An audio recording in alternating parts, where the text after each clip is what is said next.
I came across a podcast, a clip of a podcast where LL Cool J was being interviewed, and he came across, he shared a quote where he said, don't put a period where a comma should be.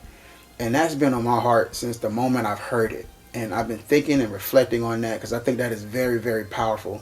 And it inspired me to share with you all today because I felt like a lot of times we hit moments where we just want to stop and give up and, put a period on something where it's not just a moment where we stop. It should be just, a pause. And it's okay to pause. It's okay to pause, reflect, take a break, and come back stronger. But it doesn't mean it has to end. And when I think about that, my earliest lesson in that was, my sophomore year in high school, where it was getting ready for practice.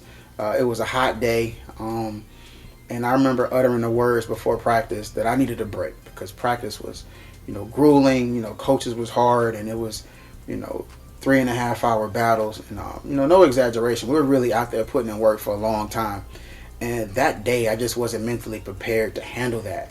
And that phrase, I need a break, like it stuck with me because the day that I said that, the day that, I uttered those words, like the very last play of practice, there was a freak accident where I broke both of my legs at the same time. So that let me know that one, God is listening, you know what I mean? And I kind of spoke that up.